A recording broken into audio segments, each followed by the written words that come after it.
I'm gonna give you guys a tour of my Sempervivum hydroponic bed out in my greenhouse. A winter tour. All of these plants are Sempervivum hens and chicks, except for this Orostachys right here. By and large, everything's doing pretty well. You know, some of them have issues, but that's all operator error. Because if you're going to grow plants like these in a bed like this, it's a hydroponic bed that has a shallow bed.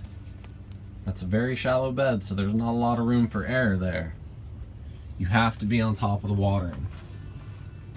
Just because they're succulents doesn't mean they don't require adequate amounts of water.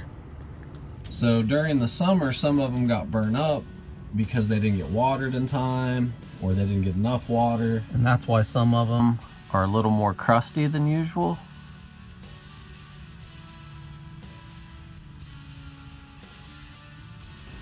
And I need to remedy that by automating the system.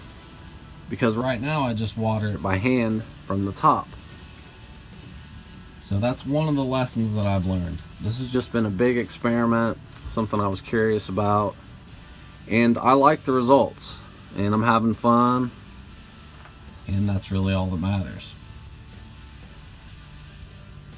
So they're doing, they're doing pretty well. And they bounce back when difficulties arise. Well, let's take a closer look at some of the plants. Here we have a Sempervivum cobweb, arachnoideum. It does really well in the bed. Looking good. And then over here we have some cobwebs growing with Sempervivum Dallas.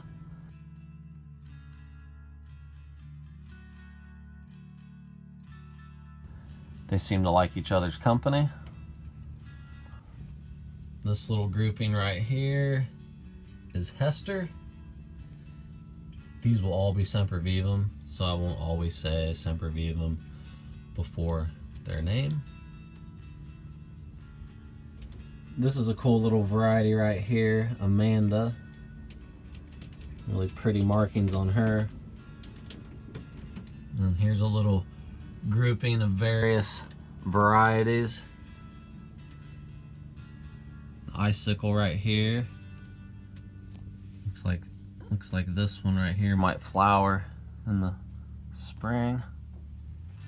Here we have some green wheel. This is a really cool plant. It's very prolific and puts off a ton of chicks.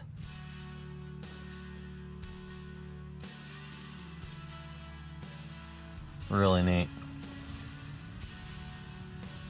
Here's a Melanie. Really pretty colors on her. This is a Tech 280 Purple. Really like this plant. It goes through some really cool color changes as well, as do most Sempervivum. This Pacific Blue Ice is really pretty. Love the coloring on that. It gets into some interesting colors as well. This is a Blue Boy. I love this plant. The hens on it can get quite big, and the colors can be quite dramatic. Awesome plant. Little grouping of Icicle.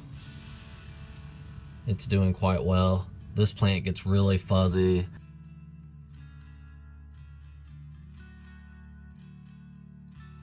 It has some really beautiful colors too. Here's a pretty big grouping of Canada Kate. This plant fills an area in really fast, really like it. It gets some big chicks. It gets some big hens, puts off a lot of chicks. Really cool plant. And here we have an oddity. Gotta have this in your collection. The tubular leaves are just really cool. Looks like when I got it out, I picked off some other guys. Yeah, you gotta get this in your collection. It's just really cool. All right, guys, I gotta go. I gotta start picking the dead leaves off all these plants, get them ready for the spring.